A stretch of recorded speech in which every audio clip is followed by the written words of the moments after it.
하루 걸어서 하루 사는 그런 생각이 들 수 있어요. 그리고 수입이 없을 때 불안함이라든지 늘 일 안 하고 있음에도 걱정이 있고 어떤 일에 대한 생각을 가지고 가야 된다는 게 어떻게 보면 단점이지 않을까라는 생각들이 있는 것 같습니다.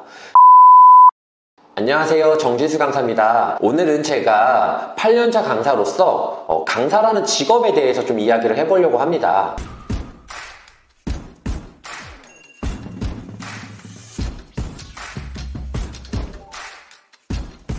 강사의 모든 것에 대한 부분들 샅샅이 한번 편안하게 이야기해 보도록 하겠습니다. 초보 강사님들도 궁금하셨던 부분들을 해소가 되실 것 같고요. 강사라는 직업에 대해서도 궁금하셨던 분들 이 영상을 통해서 조금 많은 정보를 가져가시면 좋으실 것 같습니다. 제가 몇 가지 질문들로 좀 시작을 해보려고 하는데요. 여러분들이 궁금하실 만한 것들을 좀 준비를 해봤어요. 강사라는 직업의 장단점에 대한 부분을 조금 이야기를 해보도록 할게요. 강사라는 직업의 장단점, 일단 장점부터 말씀드리면 강사라는 직업 대부분 프리랜서 강사이신 경우가 많으세요. 소속되어 있는 강사분들의 경우에는 사실상 직장에 다닌다라고 보셔야 되는 거고, 대부분의 강사님들이 프리랜서로 활동을 하시는데요. 이거의 장점은 내가 시간을 편안하게 할애할 수 있다. 그래서 직장인들처럼 9시에 출근하시거나 꼭 이렇게 고정적이지 않다라는 거, 내가 원하는 시간을 좀 활용할 수 있다라는 게 제일 큰 강점이실 것 같고요. 두 번째 강점은 이것도 뭐 강사님들마다 차이는 있지만 내가 하는 만큼 벌 수 있다라는 장점을 저는 꼽을 수 있을 것 같아요. 그래서 가장 큰 장점으로는 시간적 자유, 두 번째 어떤 경제적으로 수익을 좀 볼 수 있다, 직장인들보다 라는 부분들을 말씀을 좀 드리고 싶고요. 단점으로 이야기를 하면 책임감이 있는 만큼 당연히 리스크가 있겠죠. 하루 걸어서 하루 사는 그런 생각이 들 수 있어요. 그리고 수입이 없을 때 불안함이라든지 늘 일 안 하고 있음에도 걱정이 있고 어떤 일에 대한 생각을 가지고 가야 된다는 게 어떻게 보면 단점이지 않을까라는 생각들이 있는 것 같습니다. 그래도 강사라는 직업 자체가 남들이 보기엔 어떤 지식을 전달하는 일이기 때문에 좀 좋은 이미지를 가지고 있는 것이 다른 직업들에 비해서는 나쁘지 않은 좀 사실인 것 같아요. 지식을 전달한다라는 부분에서 선생님은 아니지만 강사로서 좋은 이미지를 가져간다라는 부분들을 볼 수가 있을 것 같고요. 강사라는 직업의 매력은 사실상 이런 것 같아요. 내가 아는 지식을, 정보를 전달함으로써 누군가에게 알려주고 동기부여를 해주기 때문에 일단 보람이 되게 찬 직업이라고 생각을 해요. 누군가를 움직인다, 마음을 움직이거나 행동을 움직이게 하는 것, 매력이 있는 일이라고 생각을 합니다. 그래서 강사라는 직업이 가진 매력도 이런 부분들이 있지 않을까. 다른 사람을 만나고 나로 인해 영향을 주고 좋은 선한 영향력을 끼칠 수 있다는 게 강사의 매력이지 않을까라고 저는 생각을 또 해봅니다. 강사는 어떤 강사가 있나요? 이런 일반 아주 넓은 질문일 수가 있을 것 같은데요. CS부터 해서 마케팅 강사, 뭐 웃음 강사, 뭐 여러 가지 분야에서 강사님들이 계세요. 어떤 분야가 좋다, 이런 부분들은 정답은 당연히 없는 부분인 것 같고요. 전공이라든지 이런 것들은 크게 중요하진 않은 것 같습니다. 전공이 중요한 게 아니라 그 분야에 대한 경력이라든지 이해도, 이런 부분들이 상당히 중요하신 것 같아요. 요새는 젊은 강사님들이 좀 많아지고 있는 추세고, 또 비대면으로 오게 되면서 아무래도 이렇게 화상을 좀 잘 다루시는 강사님들이 조금 더 영향력이 있으신 것 같고, 나이에 대해서 좀 젊어지는 추세가 있는 것 같아요. 아무래도 좀 트렌디하다라는 이제 생각들을 좀 하시는 부분들이 있어서 연령층 자체는 조금 더 젊어지고 있다라고 볼 수가 있을 것 같습니다. 이런 질문도 있더라고요. 강사님들은 주로 휴식 시간이나 비는 시간에 뭐 하시나요? 라고 하는데,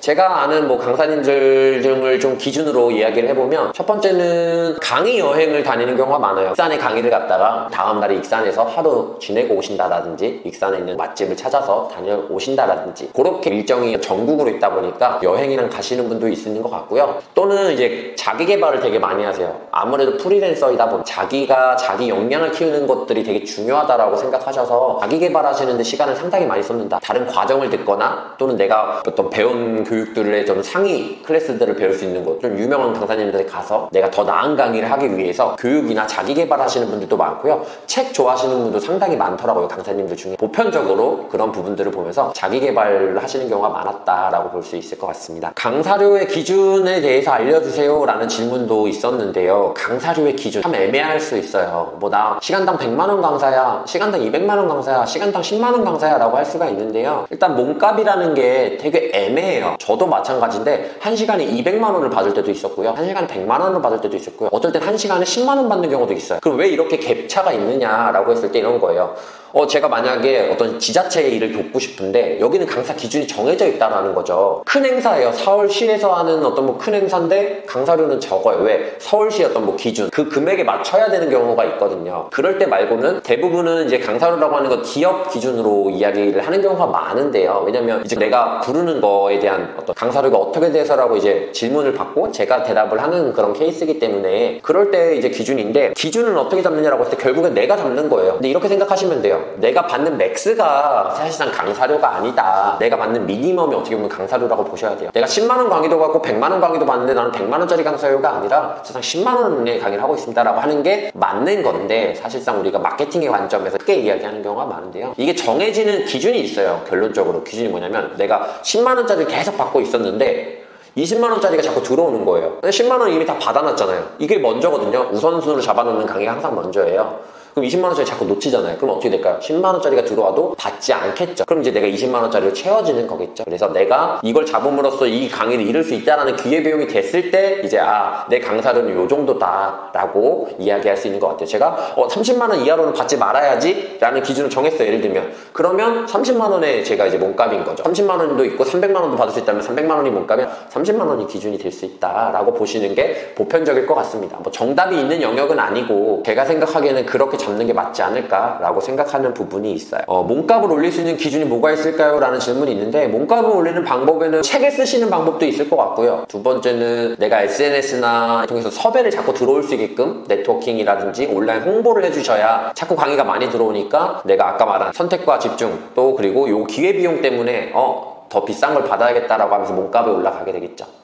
어떤 내 연구라든지 결과치 또는 성공 사례가 있을 때 몸값은 올려갈 수 있다라고 보시면 좋으실 것 같아요. 그 중에 가장 좋은 것 중에 하나는 또 책 출판이 보편적으로 몸값을 올리는 기준 중에 하나가 된다. 그럼 책은 어떻게 내나라고 할 수 있는데, 첫 번째는 투고하는 방식이 있고요. 두 번째는 이제 네트워킹을 통해서 출판사의 어떤 대표님들이나 담당자를 만나서 나 이런 책을 썼는데 라고 하면서 계약하는 게 일반적이에요. 투고로도 실제로 책을 많이 나오는 것 같더라고요. 그래서 어떤 컨텐츠인지 팔릴만한 책이라고 하면 어떤 출판사라도 저는 매력을 가질 거라고 생각해요. 그래서 책을 일단은 써보시고 어느 정도라도 그 다음에 그걸로 컨택을 하셔야 된다라고 보시면 좋으실 것 같습니다. 강사라면 SNS 채널 운영해야 되나 이런 질문들이 좀 많이 있어요.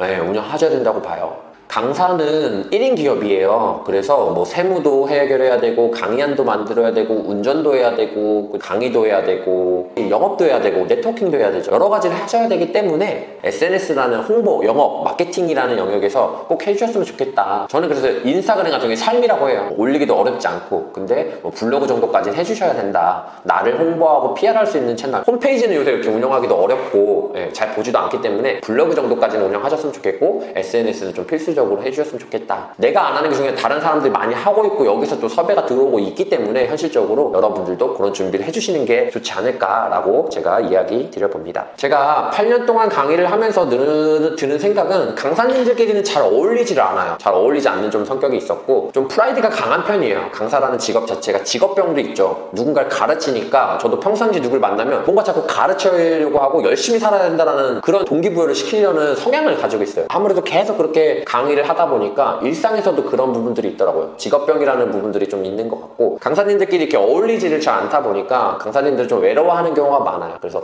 협업이나 이런 것들도 하시는 분 강사님들도 많이 보는 것 같은데, 기본 베이스가 다 혼자 움직이는 경우가 많아서 강사님들은 조금 이제 외로움을 많이 타는 직업 중에 하나다. 이렇게 파트너십이라는 것들이 좀 잘 되어 있는 분들끼리는 되게 잘 되는데 모르는 사람과 파트너십이 잘 이루어지지 않는 영역 중에 하나인 것 같습니다. 8년 동안 강의를 하면서 에피소드가 있느냐라고 이제 여쭤보신다면 이런 거 있죠. 강의 시간에 늦거나 이런 것들이 어떻게 보면 가장 기억에 남을 수 있는 에피소드거나, 오늘 갔는데 강의장이 여기가 아니었거나 막 식은땀 나는 기억들이 있어요. 그런 기억들이 가끔씩 있는데 그런 것들이 좀 에피소드인 것 같고, 좋았던 기억은 뭐 이제 강의를 했는데 끝나고 나서 뭐 연락이 오거나 이런 어떤 보람찼다라고 느껴지는 순간순간들, 내가 걸어온 발자취를 보니까 내가 되게 열심히 살았구나라고 느껴지는 순간들이 되게 많더라고요. 그리고 저를 존중해주거나 인정해주는 어떤 그런 시간들이 있을 때 되게 보람이 찼던 것 같고 기억이 남는 것 같습니다. 여러분들도 강사를 뭐 생각하시거나 강의를 지금 더 잘하고 싶으시다 그러면 어떤 부분에서 저도 지금 이렇게 유튜브 찍는 것도 그 하나의 또 노력이에요. 여러분들도 이런 영상도 계속 찾아보시고 책도 보시고 책도 내시고 이런 식의 활동을 통해서 여러분의 몸값을 또 올리시기를 바라고 여러분이 하시는 모든 일들이 좀 잘 되시기를 바라겠습니다. 제가 그냥 보편적인 질문들 위주로 가지고 왔는데 혹시나 궁금한 게 있으시거나 여러분들이 질문하고 싶으신 게 있으시면 댓글로 남겨주시면 제가 뭐 피드백 해드리거나 많은 질문들이 나오는 것들을 영상으로 또 공유할 수 있도록 하겠습니다. 오늘도 들어주셔서 감사하고요. 또 다음 시간에 좋은 영상으로 찾아뵙도록 하겠습니다.